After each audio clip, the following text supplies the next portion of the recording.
ఈరోజు చంద్రబాబు నాయుడు గారు ఈ రాష్ట్ర పరిపాలన మొదలుపెట్టిన దగ్గర నుంచి ఆయన వ్యవహార శైలి చూస్తే ఒక విచిత్రకరమైనటువంటి వాతావరణం కనిపిస్తుంది. ఒక ప్రాంతంలో ఒక మాట, ఒక ప్రాంతంలో ఒక మాట. ఇవాళ అందులో జాతీయ పార్టీ అధ్యక్షుడిగా ఎన్నికైన తర్వాత తెలంగాణలో జరిగినటువంటి ప్రక్రియ, ఈ ఎమ్మెల్సీ ఎన్నికల సందర్భంలో అక్కడ జరిగినటువంటి సందర్భాన్ని చూసుకుంటే ఒక పక్క తన సాక్షాత్తు తప్పు దొరికి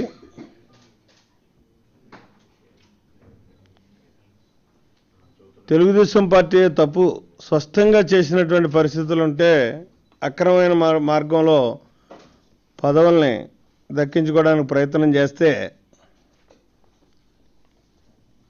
ఆంధ్రప్రదేశ్ రాష్ట్రానికి వచ్చి మా జిల్లాలోని తూర్పుగోదావరి జిల్లాలో ఆయన ఒక స్టేట్మెంట్ ఇస్తాడు. ఇది ఘోరాతి ఘోరమైనటువంటి విషయాలు. శాసనమండలి ఎన్నికల్లో ఎమ్మెల్సీలుగా ఎన్నికయ్యేటప్పుడు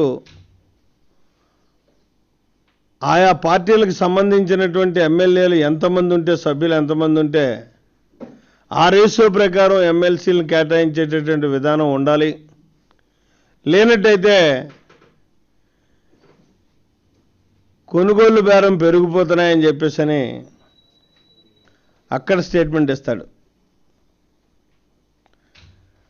అయితే ఆ స్టేట్మెంట్కి కన్ఫర్మ్ అయ్యి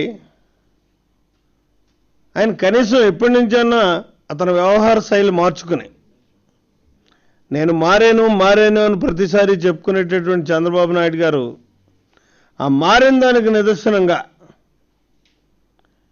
ఈ ఆంధ్రప్రదేశ్లో జరుగుతున్నటువంటి స్థానిక సంస్థల ఎన్నికల్లో నేను ఒక్కటే సూటిగా ప్రశ్న చేస్తాను చంద్రబాబు నాయుడిని. మీరు మారారని ప్రజలకు నమ్మకం కలిగించడానికి కానీ, తెలంగాణ రాష్ట్రంలో జరిగినటువంటి ప్రక్రియని మీరు చాలా బాధపడుతూ ఈ ప్రపోర్షనేటివ్ రేషియో ప్రకారం పార్టీ సభ్యుల యొక్క సంఖ్యను బట్టి, సంఖ్యా బలాన్ని బట్టి ఏ ఎన్నికలైతే జరగాలనుకున్నారో, అభ్యర్థుల్ని ఎమ్మెల్సీ కేటాయింపులు జరగాలనుకుంటున్నారో, వాస్తవంగా ఆ రకమైనటువంటి మంచి ఆలోచన మీకుంటే ఇక్కడ స్థానికంగా ఎన్నికలు జరుగుతున్నటువంటి, స్థానిక సంస్థలకు ఎన్నికలు జరుగుతున్నటువంటి మీకు బలం లేనటువంటి జిల్లాల్లో ఎందుకు మీరు అభ్యర్థులను ప్రకటించారు? అంటే ఆ తెలంగాణలో తయారు చేసినటువంటి రేవంత్ రెడ్డిని ఇక్కడ ఎంతమందిని మీరు పురమాయిస్తారు? మీకు బలం లేని నియోజకవర్గాల్లో మీరు పోటీ పెట్టి, జిల్లాల్లో మీరు పోటీ పెట్టి ఎంతమంది అభ్యర్థుల్ని ఇక్కడ సంతలో పశువుల్లో కొనడానికి మళ్ళీ మీ స్టేట్మెంట్కి కన్ఫర్మ్ కాకుండా నిర్ణయం తీసుకుంటున్నారా? ఎప్పటికైనా సరే మీలో మార్పు వచ్చింది అని నమ్మాలనుకున్నా, ప్రజల్లో ఆ విశ్వాసం కలగాలనుకున్నా మీ స్టేట్మెంట్కి కన్ఫర్మ్ కండి. ఇవాళ ఈ రాష్ట్రంలో జరిగేటటువంటి శాసన మండలి ఎన్నికల్లో మీరు మీకు బలం ఉన్న చోట మీ అభ్యర్థులు మీరు నిర్ణయించండి. అలాగే వైఎస్ఆర్ కాంగ్రెస్ పార్టీ వాళ్ళ దానికి సిద్ధం. మేము సంతల్లో పశువుల్లాగా ప్రజాప్రతినిధులను కొనాలనేటటువంటి నీచమైనటువంటి ఆలోచన మా పార్టీకి కానీ మా నాయకుడికి కానీ లేదు. మాకు ఎక్కడైతే బలం ఉందో అక్కడే పోటీ చేయాలనేటటువంటి ఆలోచనతో మేము ఉన్నాం. ఒక మంచి సాంప్రదాయాన్ని ఈ ఎమ్మెల్సీ ఎన్నికల ద్వారా, స్థానిక సంస్థల ఎమ్మెల్సీ ఎన్నికల ద్వారా ఈ నూతన ఆంధ్ర రాష్ట్రంలో ఒక నూతన వరవణ్ణి, ఒక సాంప్రదాయాన్ని ప్రవేశపెట్టాలి అని చెప్పేసి ప్రజాస్వామ్యాన్ని గౌరవించేటటువంటి, విలువనిచ్చేటటువంటి పార్టీగా మేము దానికి సిద్ధంగా ఉన్నాం.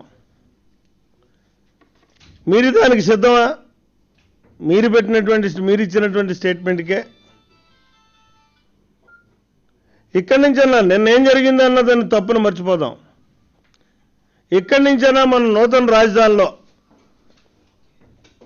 ప్రజాప్రతినిధులను సంతల్లో పశువుల్లా కొనేటటువంటి నీచ సంస్కృతికి ఫుల్ స్టాప్ పెట్టేటటువంటి విధానంలో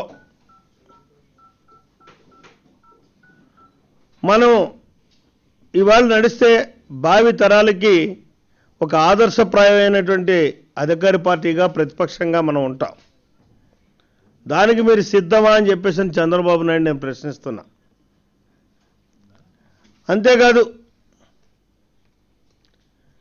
ఈవేళ చూసుకుంటే సర్వసాధారణంగా ఎమ్మెల్సీ ఎన్నికల్లో స్థానిక సంస్థలు కానీ ఏదైనా సరే ఒక గ్రూప్ ఆఫ్ ఖాళీ అయినటువంటి అన్ని ఎమ్మెల్సీలని కూడా ఒక గ్రూప్ ఆఫ్ బంచ్గా తీసుకుని అన్నిటికీ కూడా ఒకేసారి కలిపి ఎన్నికలు ఇచ్చి ఆ ఎన్నికల్లో ఓటర్కి ఎంతమంది పోటీ చేస్తే అన్ని ఓట్లు కూడా వేసుకునేటటువంటి ఒక సిస్టమ్ ఉంది. ఇవాళ రాజకీయ దురుద్దేశంతో మీకు కేంద్ర రాష్ట్రాల్లో ఉన్నటువంటి బలాన్ని ఉపయోగించి మేమైతే అనుకుంటున్నాం ఖచ్చితంగా మీ యొక్క సంస్కృతి అది, మీ యొక్క విధానం అది ఎప్పుడు కూడా కుయ్యక్తులతోటి నీచ సంస్కృతితోటి వెళ్ళేటటువంటి విధానం ఉన్నటువంటి చంద్రబాబు నాయుడు గారు ఇవాళ తనకున్నటువంటి పలుకుబడిని ఉపయోగించి ఈ ఎమ్మెల్సీలని కృష్ణా జిల్లాలో కానీ విశాఖ జిల్లాలో కానీ విడివిడిగా నోటిఫికేషన్ ఇచ్చినటువంటి పరిస్థితి. అంటే ఇక్కడ కలిపి వచ్చినట్టయితే అక్కడ ఉన్నటువంటి సంఖ్యాబలాన్ని బట్టి చెరుకొక సీటు, తెలుగుదేశం పార్టీకి ఒక సీటు, వైఎస్ఆర్ కాంగ్రెస్ ఒక సీటు వచ్చేటటువంటి పరిస్థితి ఉంటుంది. ఈ విడివిడి నోటిఫికేషన్ ఇవ్వడం వల్ల మరి ఇందాక నేను చెప్పినట్టుగా బంచ్గా కాకుండా విడివిడిగా పోటీ చేయడం వల్ల ఒక్కోటే అది ప్రమాణం అవుతుంది. రెండోట్లకి కూడా ఒకరికి ఒక్కోటి వేయచ్చు, రెండో వాళ్ళకి రెండోట్లు వేయచ్చు. తద్వారా ఇది ఒక రాజకీయ ఎత్తుగడతో చేసినటువంటి పరిస్థితిగా మేము భావిస్తున్నాం. దీనివల్ల మీరు చెప్పినటువంటి ఆ స్టేట్మెంట్ కానీ మీ నిబద్ధత కానీ ఇక్కడ కొలమానం కావట్లేదు. దీన్ని అనుమానించాల్సినటువంటి పరిస్థితి అవుతుంది. అందుకోసమే ఇవాళ ఎన్నికల కమిషన్కి అప్రోచ్ అయ్యాం. అక్కడి నుంచి కూడా సరి అయినటువంటి సమాధానం రాకపోవడంలో కోర్టుకు కూడా వెళ్ళినటువంటి పరిస్థితి ఉంది. కోర్టులో ఖచ్చితంగా న్యాయం జరుగుతుంది అనేటటువంటి నమ్మకం మాకుంది. గత ఎమ్మెల్సీ ఎన్నికల్లో ఏ రకంగా అయితే పాత సిస్టమ్ ఉందో రెండు ఖాళీలు ఉన్నప్పుడు ఆ జిల్లాలో రెండు ఒకేసారి ఎన్నికలు కలిగి 1 and 2 ఓట్లు ప్రమాణం ఇచ్చేటటువంటి పరిస్థితి ఉంటుందో ఆ రకంగా ఇవ్వాలి అని చెప్పేసి మేము కోర్టుకు వెళ్ళడం జరిగింది. ఖచ్చితంగా కోర్టులో కూడా మాకు న్యాయం జరుగుతుంది అనేటటువంటి ఆలోచన ఉంది. ఆ రకంగా జరగనప్పుడు ఏం చేయాలో పార్టీ కూడా మళ్ళీ నిర్ణయిస్తుంది. అంటే మీరు గుంటూరు జిల్లాలో మీకు స్పష్టమైన మెజారిటీ ఉంది, అభ్యర్థిని పెట్టారు. కానీ కృష్ణా జిల్లాకు వచ్చేటప్పుడు టఫ్ ఉన్నట్టు సార్. కానీ మీరు అభ్యర్థిని ఆల్రెడీ ప్రకటించారు కదా. మీకు మేము ఆల్రెడీ అభ్యర్థిని ప్రకటించడానికి గల కారణం పాత సంస్కృతిలో ఏదైతే పాత విధానం ఉందో ఆ విధానంలో రెండు కలిపి ఎన్నికలు వస్తాయనేటటువంటి ఉద్దేశంతో మేము అభ్యర్థిని పెట్టడం జరిగింది. ఆ రెండు కలిపి రావాలనే వేళ కోర్టుకు వెళ్ళడం కూడా జరిగింది. మేము అంటే ఇప్పుడు ఆ సంప్రదాయాన్ని మీరు పాటించవచ్చుగా ప్రతిపక్ష పార్టీగా. అదే నేను చెప్పాను. కోర్టును మేము విశ్వసిస్తున్నాం. మాకు న్యాయం జరుగుతుంది. మేము అనుకునే డిమాండ్ న్యాయమైనటువంటి డిమాండ్ అనుకుంటున్నాం. కోర్టు ఆ రకమైనటువంటి డైరెక్షన్ ఇచ్చి ఇద్దరికి ఒకే ఎన్నిక జరిగేటటువంటి అవకాశాన్ని కల్పిస్తే అప్పుడు పోటీ పెట్టాల్సినటువంటి అవసరం ఉంటుంది. కాబట్టి ఆ ఉన్నదనేటటువంటి ఆలోచనతో మేము అభ్యర్థిని పెట్టడం జరిగింది.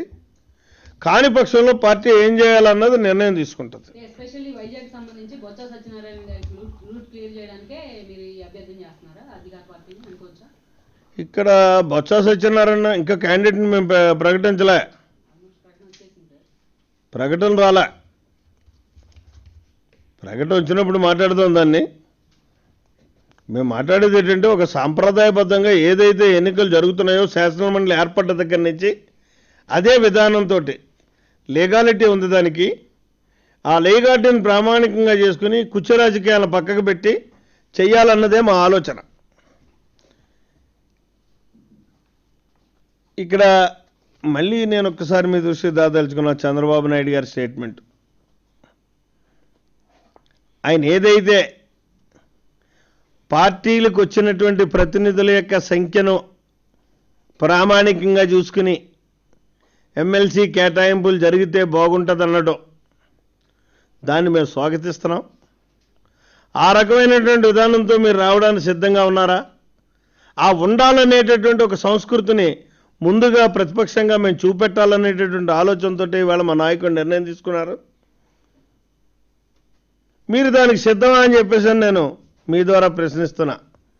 ఖచ్చితంగా మాకు మెజారిటీ ఉన్నటువంటి స్థానాల్లోనే ఈరోజు మేము పోటీ చేయడం జరుగుతుంది. ఇకపోతే ఇంకొక విచిత్రం, ఈరోజు మనందరికీ కూడా ఆనందించదగ్గటువంటి విషయం, నూతన రాజధాని నిర్మాణం. ఈ నూతన రాజధాని నిర్మాణానికి శంకుస్థాపన చేసేటటువంటి శుభ సందర్భంలో ప్రతి ఒక్క ఆంధ్రుడు కూడా ఆనందించాల్సినటువంటి పరిస్థితి.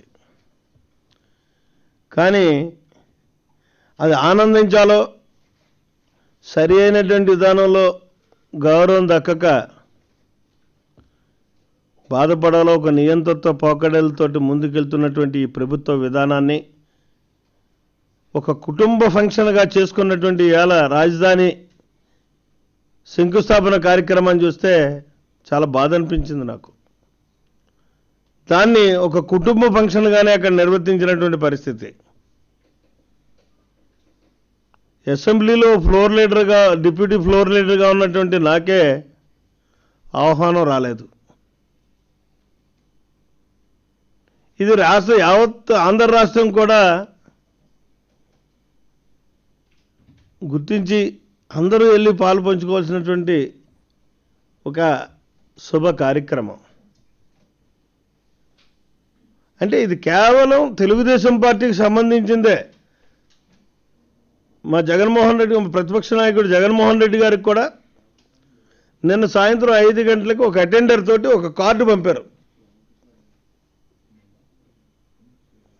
ఇది ఎప్పుడు ముందస్తుగానే నిర్ణయించినటువంటి ముహూర్తం.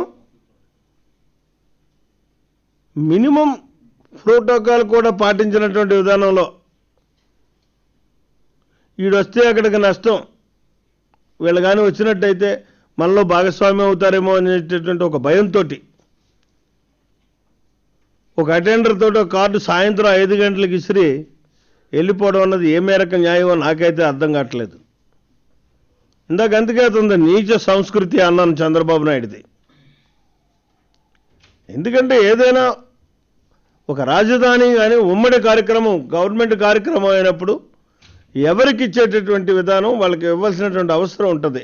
ఆ ప్రోటోకాల్ కనీసం మరీ అంత విశాల హృదయం కలిగినటువంటి నాయకుడు ముఖ్యమంత్రిగా అక్కడ ఉంటే ప్రతిపక్ష నాయకుడు తానే స్వయంగా ఫోన్ చేసి మాట్లాడి చెప్తాడు. ఎందుకంటే ఇది రాజధాని శంకుస్థాపన అంటే మాటలు కాదు, భావి తరాలకి ఎంతో శుభసూచన కావాల్సినటువంటి అవసరం. తలో చెయ్యి వేస్తేనే అందులో పరమార్థం ఉండేటటువంటి పరిస్థితి ఉంటుంది, ఒక పరిపక్వత చెందుతుంది. అటువంటిది ఇవాళ చంద్రబాబు నాయుడు గారు తను ఫోన్ చేయకపోతే పోయాడు. కనీసం చీఫ్ సెక్రటరీతో, సంబంధిత ప్రిన్సిపల్ సెక్రటరీతో మాట్లాడించినటువంటి పరిస్థితి లేదు, ఆహ్వానం పలికినటువంటి పరిస్థితి లేదు. ఒకవేళ ఈ అటెండర్ తోటన్నా కార్డు ముందుగా కానీ 2 రోజుల ముందుగానే పంపిస్తే వచ్చేస్తాడేమో అనేటటువంటి భయంతో సాయంత్రం 5 గంటలకు ఇచ్చినటువంటి పరిస్థితి. ఇది కేవలం ఇవాళ జరిగినటువంటి ఫంక్షన్ మనం రాష్ట్ర ప్రభుత్వం చేసుకున్నటువంటి ఫంక్షన్గా నేనైతే మాత్రం భావించట్లేదు. ఇది కేవలం చంద్రబాబు నాయుడు గారు తన కుటుంబం చేసుకున్నటువంటి ఒక సొంత గృహానికి శంకుస్థాపన చేసుకునేటటువంటి కార్యక్రమం ఏ రకంగా ఉంటుందో ఆ రకంగానే ఇవాళ వీడియో విజువల్స్ కనపడ్డాయి. తన కుటుంబ సభ్యులతోటే అతను అక్కడ కార్యక్రమం చేసినటువంటి పరిస్థితి ఉంది. మరి దీన్ని మాత్రం చాలా తీవ్రంగా ఖండిస్తున్నాం. దీని మీద ఖచ్చితంగా నేనైతే ప్రివిలేజ్ కూడా ఇవ్వాలనుకుంటున్నాను. ఇది నా వ్యక్తిగతమైనటువంటి మాట. ఖచ్చితంగా మాత్రం నేను ప్రివిలేజ్ ఇవ్వడం మాత్రం ఖచ్చితంగా జరుగుతుంది. సరే, సమైక్యాంధ్ర ఉద్యమంలో పాల్గొన్న ఉద్యోగ సంఘాలకు కానీ, విద్యార్థి సంఘాలకు కానీ, ప్రజా సంఘాలకు కానీ ఎవరికి కూడా ఇందులో భాగస్వామ్యం చేయలేదు సార్ ప్రభుత్వం. దాన్ని ఎలా చూస్తారు? సరే, ఇదంతా కూడా అదే కదా నేను చెప్పాను. ఒక నీచ సంస్కృతితో వెళ్తున్నాడు చంద్రబాబు. ప్రతి దానికి చంద్రబాబు అనేవాడు ముద్రే తప్పించి ఇక్కడ మీరు సమైక్యాంధ్ర ఉద్యమంలో పాల్గొన్నటువంటి ఉద్యమకారులకే కాదు, అసలు తన మంత్రివర్గంలో మంత్రులకే భాగస్వామ్యం ఉన్నటువంటి పరిస్థితి ఉంది ఇవాళ.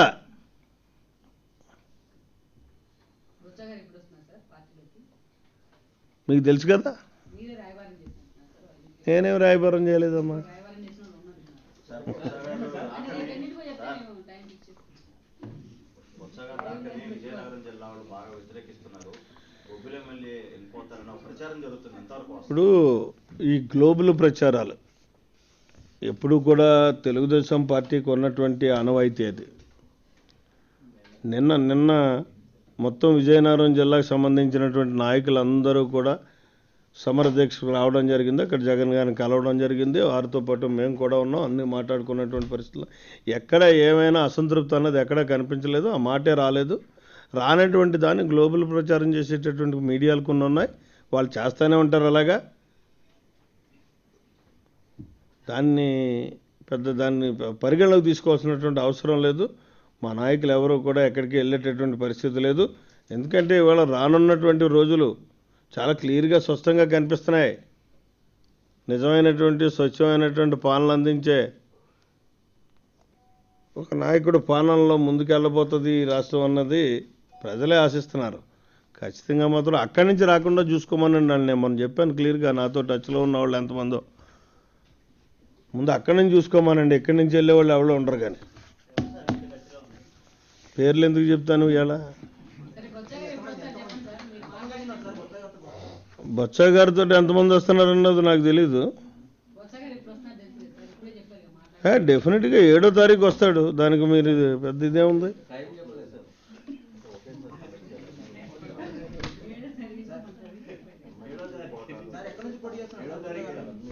పోటీ చేయడానికే రాజకీయాల్లోకి రారండి నాయకులు. పార్టీని పటిష్టం చేసుకుని అవసరమైనప్పుడు పోటీ చేయడానికి కూడా వస్తారు. వేళ మీరు హామీ ఇచ్చినట్టున్నారు సార్ వైజాగ్ ఇస్తామని. అసలు ఎక్కడా కూడా అన్కండిషనల్ జాయినింగ్. బొత్స లాంటి వ్యక్తిత్వం ఉన్నటువంటి వ్యక్తికి మనం హామీలు ఇవ్వక్కర్లే. అతను సమర్థుడు కాబట్టి ఆ సమర్థుడిని ఎక్కడైనా ఏదైనా చేసుకోవచ్చు. ఎమ్మెల్సీ అయితే ఆయనకి కన్ఫర్మ్ చేయట్లేదు. మీకు ఇవ్వటం లేదా ఇస్తున్నారా అన్నది తర్వాత. అసలు మేము ఇప్పుడు పోటీ చేయడానికి మేము ఒక విధానం పెట్టుకున్నాం. ఆ విధానాన్ని బట్టి మా నిర్ణయాలు ఉంటాయి. రేపు కోర్టు డెసిషన్ బట్టి మా నిర్ణయం ఉంటుంది. ఆ నిర్ణయంలో ఎవరు అభ్యర్థి అవుతారు, సమర్థులు ఎవరన్నా చూసుకుని వాళ్ళు పెడతాం. ప్రయారిటీ ప్రతి ఒక్క సామాన్య కార్యకర్త దగ్గర నుంచి అందరి దాకా కూడా ప్రయారిటీ ఉంటారు.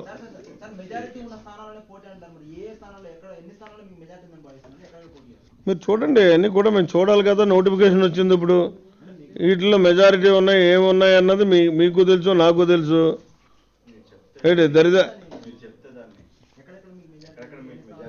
మాకు మెజారిటీ ఉన్న స్థానాలు అయితే ప్రస్తుతం ఒక 2 స్థానాలను మేము ఐడెంటిఫై చేసుకోవడం జరిగింది. 1 కర్నూలు, 2 ప్రకాశం, గుంటూరు. ఏమండి వేసి చూడండి. మా పార్టీ మ్యాండేట్ మీద నెగ్గినటువంటి ఉన్నదండి మెజారిటీ ఉన్నటువంటి స్థానాలు అయ్యి. ప్రకాశం, కర్నూలు, గుంటూరు, ఇంకా నెల్లూరు లేదు కదా. ఇప్పుడు ఉన్నప్పుడు చెప్తాం. మా పాలసీ ఇదే. మాకు న్యాయబద్ధంగా గెలుపుకు అవకాశం ఉన్నటువంటి ఎక్కడైనా మేము పోటీ చేస్తాం. ఈ సంతలో పశువులు కొనేటటువంటి విధానానికి వ్యతిరేకం మేము, మా పార్టీ, మా నాయకుడిని. సార్ న్యాయబద్ధంగా ఈ 3 చోట్ల మీకు మెజారిటీ ఉంది. అయినా కూడా మీరు కృష్ణా జిల్లా నుంచి అభ్యర్థిని పెట్టారు. మరి అది న్యాయం? మీరు నీకు ఇందాక చెప్పాను తల్లి, ఇందాక చాలా క్లియర్గా చెప్పాను నేను. కృష్ణా జిల్లాలో కూడా 2 కలిసి పాత విధానంలో కానీ పోటీ జరిగినట్టయితే 1 సీటు తెలుగుదేశానికి వస్తుంది, 1 సీటు మాకు వస్తుంది. ఆ వచ్చేటటువంటి సీటు కాబట్టి మేము అభ్యర్థిని ఇక్కడ పెట్టడం జరిగింది. నోటిఫికేషన్ తేడా వచ్చింది కాబట్టి వాళ్ళ కోర్టుకు వెళ్ళడం జరుగుతుంది. ఖచ్చితంగా ఇక్కడ కృష్ణ ఇప్పుడు మీరు కృష్ణా కానీ విశాఖ కానీ ఈ రెండిట్లోని కోర్టు డెసిషన్ బట్టి మా నిర్ణయాలు ఉంటాయి. సార్, చంద్రబాబు సంతలో బస్సుల్లా కొంటున్నారంటున్నారు. ఇప్పుడు మీ పార్టీ నుంచి అమ్ముడు పోయేవాళ్ళు ఎవరన్నా ఉన్నారా సార్? మా పార్టీ నుంచి అమ్ముడుపోయే వాళ్ళు ఉన్నట్టయితే మేమెందుకు పోటీలు చేస్తాం? మా పార్టీ వాళ్ళు ఎవరు కూడా అమ్ముడు పోరు అని చెప్పేసి అని నిర్ణయం ఉంది కాబట్టి మెజారిటీ ఉన్న దగ్గర మేము పోటీ చేయడానికి సిద్ధంగా ఉన్నాం. చూద్దాం, కొనేవాళ్ళు ఎక్కడ ఉంటారంటే నన్ను కనపడ్డారుగా. వాళ్ళ ప్రయత్నాలు జరుగుతున్నాయి, అమ్ముడైపోలే. ఇప్పుడు నిన్న జరిగినటువంటి ప్రక్రియ కూడా అమ్ముడు కాలే. వాళ్ళ ప్రయత్నాలు మాత్రం అతని అనవైతి, అతని నీచ సంస్కృతి అది. అక్కడ క్లియర్గా దొంగ దొరికితే కూడా ఇవాళ ఇంకా కింద పడ్డానంటున్నాడు ఆయన. నీతివంతమైనటువంటి పాలన అంటాడు. ఎక్కడుందో నీతివంతమైనటువంటి పాలన నాకు అర్థం కాదు.